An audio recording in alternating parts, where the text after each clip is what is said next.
Toda vez que o justo grita, um carrasco o vem calar.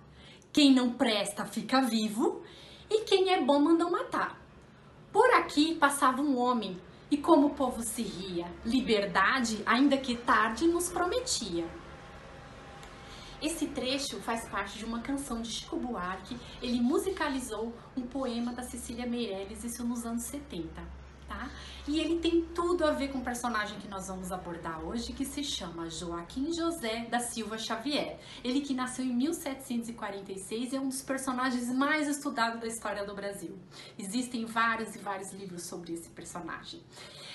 E eu tenho certeza que vocês lembram aí do tempo da escola, né? E tá no nosso imaginário, no imaginário do brasileiro, Tiradentes como um herói, como um mártir, como um símbolo de liberdade, que fez sacrifício, um patriota, né? E hoje nós vamos discutir o porquê dessas narrativas e como é que foi construído esse mito, né? Como foi construído o herói. E aí vocês me falam, olha, na escola ensinaram tudo errado, né? O professor me ensinou errado, enfim, existe até um grupo de pessoas que divulgam essas ideias aí, que foi tudo ensinado errado. Eu não vou comentar com vocês hoje sobre a Inconfidência Mineira, vocês já estudaram na escola, quem tiver interesse pode fazer pesquisa para se aprofundar no assunto. Hoje nós vamos falar da criação do mito desse herói que é Tiradentes, que hoje nós comemoramos, né, dia 21 de abril, que é uma data comemorada nacionalmente aqui no Brasil. Primeiro, gente, nós vamos pensar que em 1889 a gente tem a passagem da monarquia, a gente tem a proclamação da república aqui no Brasil, e esses primeiros republicanos que eram positivistas, eles precisam criar uma identidade nacional, né? E aí o país era um jovenzinho, né? Então você precisa criar uma identidade. O que seria essa identidade? Essa identidade é saber o que é o Brasil, o que é o brasileiro. Então eles vão pensar, bom, então se a gente vai criar uma identidade, o que a gente vai precisar? Nós vamos precisar de uma bandeira, vamos precisar de um hino, de um brasão e vamos precisar também de um herói que inspire a população brasileira. E aí eles vão pensar em vários nomes até chegar na figura do Tiradentes. Né? Então, aí tem uma outra ala de cristãos. A gente tem que pensar que naquele período o Brasil ele era extremamente católico, e aí eles vão pensar, olha, a gente precisa de uma imagem. Nos documentos não se sabe como era fisicamente Tiradentes, não se sabe muito como é que foi a história pessoal dele.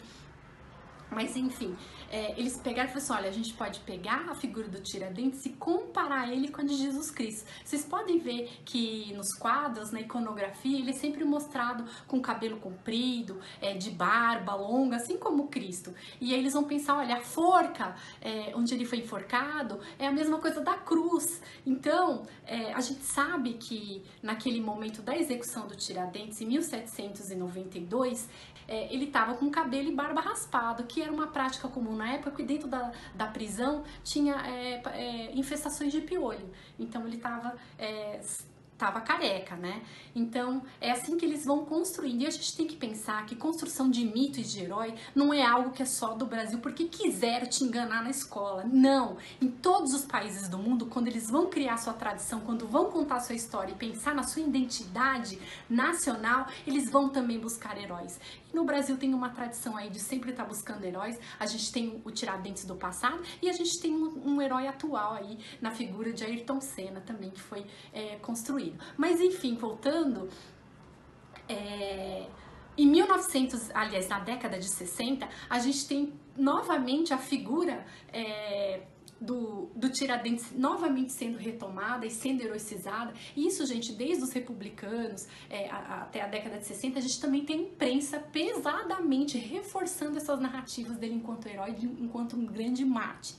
Então, nos anos 60, a direita, representada pela ditadura civil-militar, retoma essa figura do Tiradentes e vai falar, olha, o Tiradentes ele foi um militar, ele foi um patriota. E ao mesmo tempo o que é mais interessante é que a gente tem os movimentos de esquerda também retomando a figura do Tiradentes e falando, olha, ele é um símbolo de rebeldia, ele era subversivo, né, lutou pela liberdade, assim como a gente está lutando agora. Enfim, a gente vê como é que essas narrativas elas vão sendo construídas e como isso ficou na memória, no nosso nosso imaginário nacional. Então é muito importante a gente pesquisar em trabalhos de pesquisadores renomados, né? Tem pessoas que passaram anos, até décadas em cima dessas pesquisas, tem várias visões diferentes, a gente tem sempre que pensar na hora que você vai ver uma informação, quem é que escreveu? Por que escreveu? Qual governo que estava por trás? Que intenções tinha por trás para poder escrever aquilo? Então é muito importante a gente ter uma noção do todo, ver várias visões diferentes, mesmo que você não concorde com ela, porque só assim você vai conseguir montar a sua opinião. Sim, Tiradentes existiu, a gente tem documentos como os autos da Devassa que comprova a existência dele e o que aconteceu lá em Minas Gerais, que na verdade de fato nem chegou a ser, não chegou a se consolidar de fato ali em 1789, porque os inconfidentes foram delatados, enfim. E a ideia deles não era uma independência do Brasil inteiro, era uma independência de Minas contra a coroa portuguesa, tá bom? Espero que vocês tenham gostado e a gente se vê no próximo vídeo.